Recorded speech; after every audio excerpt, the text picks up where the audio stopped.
주님께서 여러분과 함께 또한 사제의 영과 함께 요한이 전한 거룩한 복음입니다. 주님 영광 받으소서.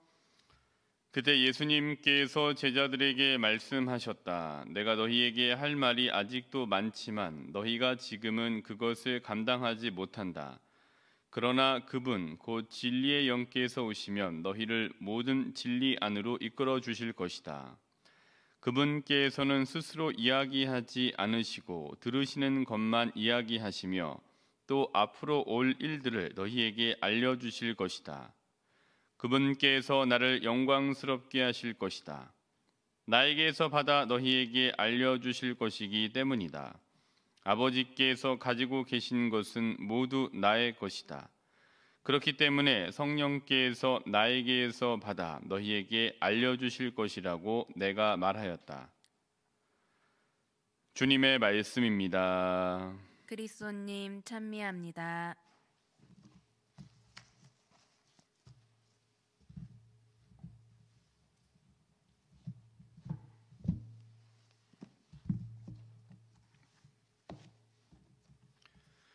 이번 주는 거의 이 진리의 영이신 성령 하느님에 대한 복음을 읽으셨던 것 같아요. 요한복음이 이제 14장부터 14장, 15장, 16장, 14장도 조금 그러하고요. 15장도 나는 참 농부이다. 나는 포도나무에 너희는 가지다. 라는 것으로 시작을 해서 성령 하느님에 대해 말씀하시고 또 16장도 마찬가지로 이렇게 진리의 영에 대해서 말씀을 하십니다. 그래서 계속 진리의 영, 성령 하느님에 대해서 말씀을 하고 계십니다. 정말 신자분들 진리의 영의 달인, 진달 되시겠어요. 이게 저도 그냥 이것만 보니까 계속 진리의 영이 뭔지 진리의 영 제가 지금까지 생각해봤던 묵상해봤던 진리의 영 성령 하느님을 해왔던 그 양보다 이 기간 동안 오래 했던 그 양이 더 많은 것 같아요. 계속 진리의 영. 오늘도 진리의 영에 대해서 말씀하셔서 그럼 오늘은 뭐를 말씀드려야 되나 이렇게 우물을 파봤더니 또 이렇게 우물을 팔 수 있게 이런 물을 주시는 것 같습니다. 오늘은 이 진리의 영에 대해서 이런 거 좀 말씀을 드려볼까 합니다. 우선 요한복음 16장 13절 말씀을 참조하시면 됩니다. 그러나 그분 곧 진리의 영께서 오시면 너희는 모든 진리 안으로 이끌어 주실 것이다. 그분께서는 스스로 이야기하지 않으시고 들으시는 것만 이야기하시며 또 앞으로 올 일들을 너희에게 알려주실 것이다. 이 말씀을 놓고 좀 이렇게 이렇게 쭉 한번 펼쳐나가 보도록 하겠습니다. 이런 말이 있어요. 1000명의 독자는 1000명의 햄릿을 만든다라는 얘기입니다. 그러니까 1000명의 독자가 다 같은 책을 읽더라도 다 다르게 그 인물을 분석을 하는 거예요. 공통적인 부분, 교집합이 있긴 한데 그 인물에 대한 분석이. 그러나 그 교집합과 함께 본인들의 생각들이 분명히 있으세요. 그래서 1000명이 읽으면 1000명의 햄릿을 만들어낸다라는 말이 있는 것 같아요. 저도 이제 이렇게 신부로 살아오면서 신자분들 많이 만나게 돼요.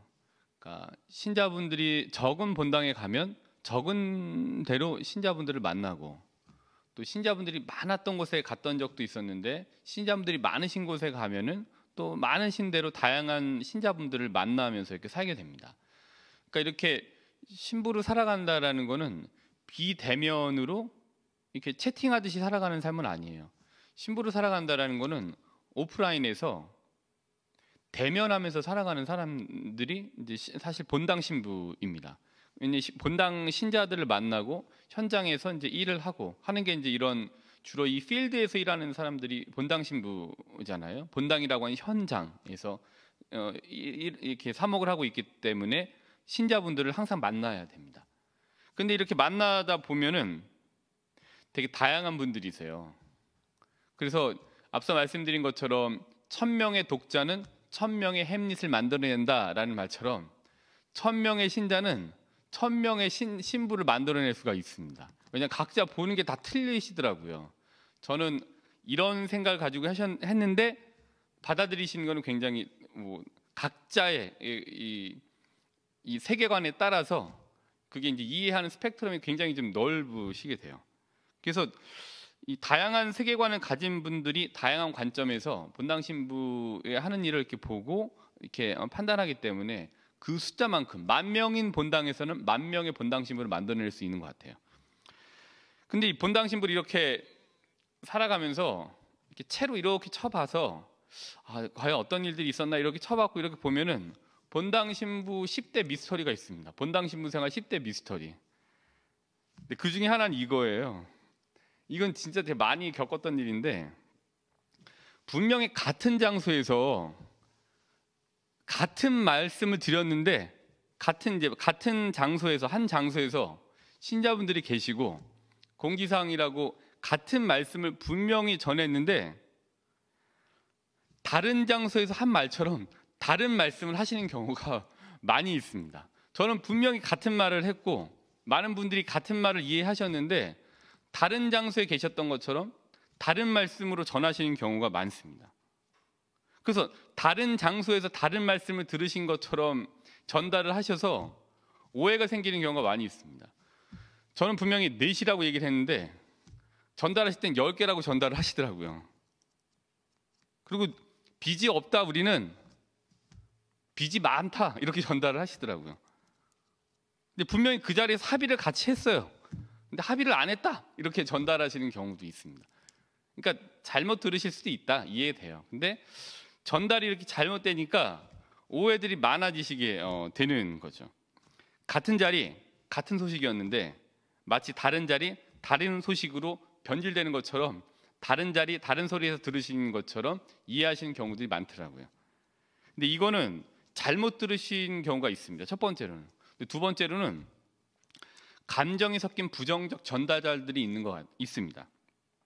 그 감정이 섞인 부정적인 전달자들로 인해서 오해가 생기는 경우들이 이 대면을 원칙으로 하고 있는 본당에서는 이제 왕왕 발생하는 일들이죠. 근데 재미있는 사실은 다 아시겠습니다만은 이런 얘기도 많이 들어보셨겠습니다만은 나중에 누가 그랬는지 알아요. 그럼 누가 그랬는지 아는데 저쪽에서 미사를 하고 계세요. 그럼 막 속에서 막 부글부글 끓어요. 여기 앉아 계세요. 미사 누가 무슨 말을 했는지 알았는데 그럼 막 속이 막 부글부글 끓을 때가 있습니다. 그래도 그냥 뭐 그러려니 하고 이제는 그렇게 볼 수 있는 내공이 좀 생겼는데 부정적인 그런 감정의 전달자들로 인해서 그 사실에 근거하지 않은 걸로 인해서 오해가 생기는 경우들이 있습니다. 그래서 집회서 19장 7절 이렇게 말씀을 하고 있습니다. 집회서 19장 7절입니다. 집회서 19장 7절. 짧은데 저는 적어왔습니다만은 같이 한번 펴보도록 하겠습니다. 집회서 19장 7절.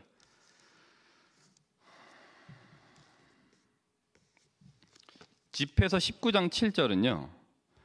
절대로 말을 옮기지 마라. 아무것도 잃는 것이 없으리라. 절대로 말을 옮기지 마라. 아무것도 잃는 것이 없으리라. 옮기셔도 돼요. 근데 팩트에 근거한 사실을 말씀하시면은 전혀 문제가 생기지 않죠.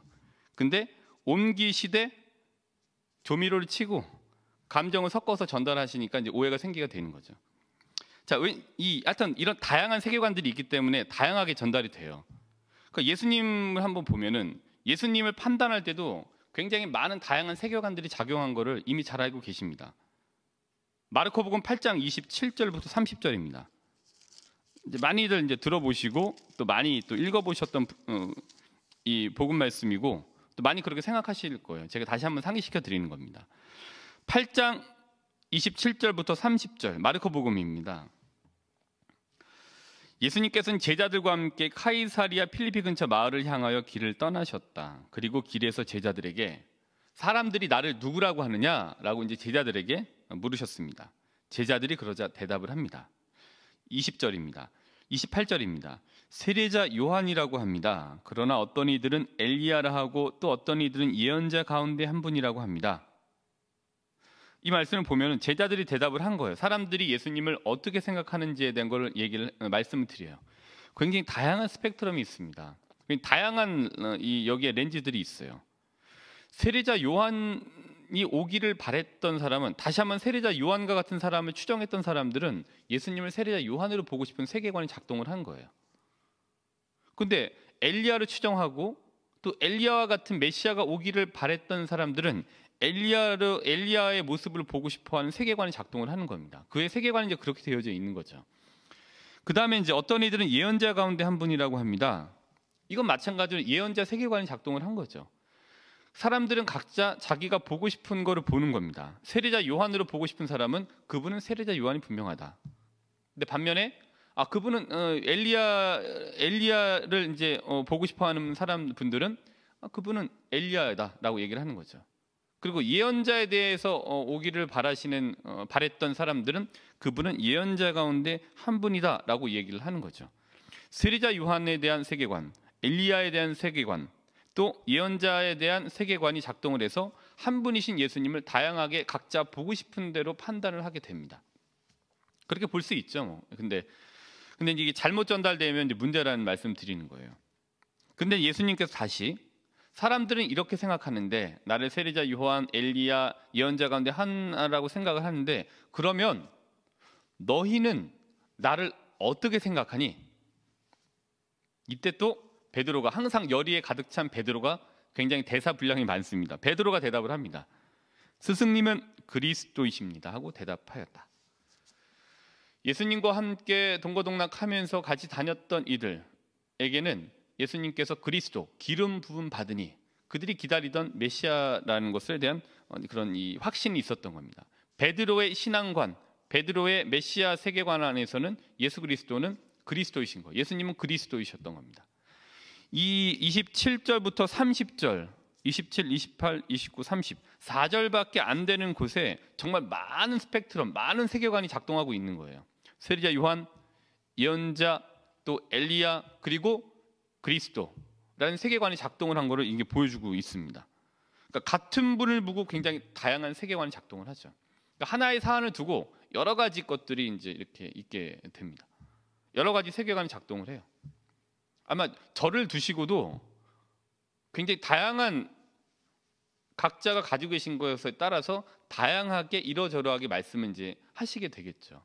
또 제가 이렇게 강론을 신자분들께 같이 나눔을 하더라도 이제 본인이 가지고 계신 상황에 따라서 이해가 달라지게 되죠. 그러니까 하나님께서 각자 있는 상황에 따라서 다른 메시지를 주시게 되는 거예요. 또 재미있는 건 민수기 13장하고 14장을 한번 같이 보실까요? 근데 이 부분도 많이 이제 들어보셨고 저도 이제 말씀을 드렸던 건데 오늘 또 떠올랐습니다. 민수기 13장부터 14장. 민수기 13장부터 한번 봐볼까요? 여기 이제 같은 정찰을 해요. 주님께서 이제 모세에게 말씀을 하셨어요. 13장 1절부터 2절을 보시면, 사람들을 보내어 내가 이스라엘 자손들에게 주는 가나안 땅을 정찰하게 하여라. 각 지파에서 모든 수장을 한 사람씩 보내야 한다. 3절입니다. 모세는 주님의 분부에 따라 파란 광야에서 그들을 보냈다.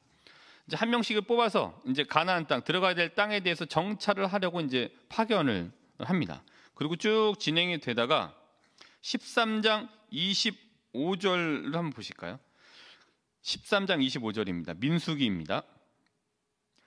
그들은 40일 만에 그 땅을 정찰하고 돌아왔어요. 정찰했던 사람들이 돌아와서 13장 27절부터 29절까지 이렇게 이야기를 합니다. 우리를 보내신 그 땅으로 가보았습니다. 과연 젖과 꿀이 흐르는 곳이었습니다. 이것이 그곳 과일입니다. 그러나 그 땅에 사는 백성은 힘세고 성읍들은 거창한 성체로 되어 있습니다. 더군다나 우리는 그곳에서 아낙의 후손들도 보았습니다. 아말렉족은 네겝 땅에서 살고 히타이트족과 여부스족과 아모리족은 산악 지방에 살고 있습니다. 그리고 가나안족은 바닷가와 요르단 강가에서 살고 있습니다. 부정적인 보고 1입니다. 그리고 부정적인 보고 2는 어떤 거냐면은 31절부터 33절입니다. 우리는 그 백성에게로 쳐올라가지 못합니다 하고 쭉 되죠. 32절 후반부 보더라도 이제 나쁜 소식을 이제 퍼뜨립니다. 이제 이들이 정찰하는 사람들이 이스라엘 백성들에게 자손들에게 나쁜 소식을 퍼뜨려요. 어떻게? 우리가 가로지르며 정찰한 그 땅은 주민들을 삼켜버리는 땅이다. 그리고 우리가 그 땅에서 본 백성 모두 키 큰 사람뿐이다. 우리는 또 그곳에서 나필족을 보았다. 아낙의 자손들은 바로 이 나필족에서 나온 것이다. 우리 눈에도 우리 자신이 메뚜기 같았지만 그들의 눈에도 그랬을 것이다. 이 굉장히 유명한 부분이에요. 민수기 이건 많이들 이제 인용하시고 하는데 저도 오늘 인용합니다. 결국에는 부정적인 보고가 있습니다. 그 좋은 곳이긴 해. 근데 거기 있는 사람들이 힘이 세. 그리고 그 성체는 굉장히 무너지지 않을 것 같은 굉장한 그 거룩한 이 거창한 성체로 되어져 있습니다. 첫 번째 보고를 한 거죠. 두 번째로 우리 그 사람들에 비하면 아무것도 보잘것 없는 굉장히 작고 초라한 사람들이라서 그들 눈에 우리가 메뚜기처럼 보였을 거예요. 부정적인 보고를 이제 합니다. 근데 같은 사안을 보고 여푼네 아들 칼렙과 눈의 아들 여호수아가 이렇게 보고를 합니다. 그것은 14장 8절부터 9절입니다. 14장 8절부터 9절. 같은 땅을 보고 오고 부정적인 보고를 했던 두 가지를 들으셨습니다. 근데 칼렙과 여호수아가 이렇게 얘기를 합니다. 7절부터 9절입니다. 우리가 가로지르며 정찰한 저 땅은 정말로 무척이나 좋은 땅입니다. 이건 이제 공통적인 부분이에요. 근데 우리가 주님 마음에 들기만 하면 그분께서는 우리를 저 땅으로 데려가셔서 그곳을 우리에게 주실 것입니다. 그곳은 젖과 꿀이 흐르는 땅입니다. 다만 여러분은 주님을 거역하지만 마십시오. 그리고 여러분은 저 땅의 백성을 두려워하지 마십시오. 그들은 이제 우리의 밥입니다. 그들을 덮어주던 그늘은 이미 거쳐버렸습니다. 주님께서 우리와 함께 계십니다. 그들을 두려워하지 마십시오. 메뚜기로 똑같은 걸 보고 자신들을 메뚜기로 평가하고 누구는 그렇게 메뚜기를 평가했던 그들을 우리의 밥이다라고 하면서 오히려 그들을 메뚜기로 보고요. 공통적으로 좋은 땅이다. 그러나 우리가 올라가서 칠 수는 없는 땅이다. 그러나 반대로 저거 하느님께 맡기고 하면 우리가 그 땅을 충분히 칠 수 있다. 올라가자. 두 가지 이제 똑같은 걸 보고 다른 보고가 이제 이렇게 전달이 됩니다. 그러니까 같은 땅을 봐요. 다른 보고가 있습니다. 이건 앞서 말씀드린 바와 같이 진리란 그런 거잖아요. 변하지 않는 거를 얘기하는 거죠. 사실에 근거해서 얘기하는 거죠. 사실에 근거한, 그러니까 진리를 말씀하시는 하느님의 말씀을 듣고 성령 하느님께서 하느님께로부터 들으신 것만 말씀을 하신다고 하잖아요. 그러니까 팩트에 근거해서 사실만 말씀하시는 거죠. 같다부터 얘기하지 않으시는 거죠. 같은 소리를 듣고 다르게 전달하게 됩니다. 그때도 이전에도 말씀드렸습니다만은 저도 이렇게 강론을 할 때 이제 미사 준비하러 왔을 때 무엇을 기도하는지 말씀드렸었잖아요. 여기 와서 10분 전에 와서 물론 이제 그 전에 더 묵지기도 하고 이제 들어와서 장계하고 기도를 할 때 세 가지 기도합니다. 첫 번째만 말씀드리면은 성령 하느님께 기도를 드려요. 제가 말씀을 전하는데 깔끔하고 조금 세련되고 그 다음에 제가 개인적으로 하는 건데 쌈박하게 이렇게 그 다음에 절제하면서 무절제하게 오버하지 않고 MSG 조미료 치지 않고 하느님 말씀만 전할 수 있도록 제 입술을 좀 이렇게 강복해 주십시오라고 맨 처음에 기도를 해요. 그 다음에 이제 성모님과 아기 예수님, 세 번째 대천사에게 이제 도움을 청하죠. 첫 번째 그렇게 기도를 합니다. 왜냐하면은 제가 너무 많은 이야기들을 무절제하게 하면은 오히려 강론이 저해되죠. 그리고 이 무절제하게 다른 말을 하게 되면은 하느님 말씀이 드러나는 강론이 마찬가지로 제대로 하느님 말씀이 드러나지 않게 되는 거죠. 절제. 그리고 성경 말씀에 근거한 최대한 성경에 근거한 성경 안에서의 그 내용들, 그걸 팩트라고 얘기를 하죠. 그거를 이제 전할 수 있도록 기도를 이제 성령 하느님께 드리죠. 그러니까 같은 소리를 다르게 해석할 수는 있습니다. 근데 팩트에 근거해서 다양하게 바라볼 수 있습니다. 근데 다양하게 바라보되 잘못 전달돼서는 안 되는 거죠. 근데 거기에 이른바 감정이 섞인 부정적인 전달이 이루어지게 되면은 수많은 오해들이 날 수 있게 됩니다. 그래서 하느님 진리이신 하느님께로부터 들은 것만 말씀하시는 진리의 영, 성령 하느님이시죠. 저희도 사실에 근거한 팩트에 입각한 얘기만 전달할 수 있어야 됩니다. 옮기셔도 돼요, 말을. 그러나 사실에 근거한 팩트에 근거한 사실만을 놓고 감정이 섞인 부정적인 전달과 조미료는 빼야 되죠. 최대한 그렇게 해야 됩니다. 저도 수많은 그런 많은 시행착오, 그다음 과오들을 겪었고 지금도 그런 과오들을 겪고 있습니다. 최대한 그러나 이제 절제하면서 사실에 근거한 것만 말을 하려고 할 때 생겨날 수 있는 오해들이 줄어들게 되죠. 진리의 영이신 성령 하느님께서 하느님께로부터 들으시는 것만 말씀하신다고 하셨습니다. 그렇다면 우리도 오늘 하루 말을 함에 있어서 신중한 하루가 되도록 해야 되겠습니다. 사실의 근거에서 전달해야 됩니다. 사실의 근거에서 말씀하셔야 됩니다. 의심이 있으면 확인해 보십시오. 잠언의 말씀으로 오늘 강론을 마무리하도록 하겠습니다. 잠언 이렇게 말하고 있습니다. 잠언 10장 11절입니다. 의인의 입은 생명의 샘이지만 악인의 입은 폭력을 감추고 있다. 잠언 18장 20절부터 21절입니다. 사람은 제 입이 맺는 열매로 배를 채우고 제 입술이 내는 소출로 배부르게 된다. 혀에 죽음과 삶이 달렸으니 혀를 사랑하는 자는 그 열매를 맺는다.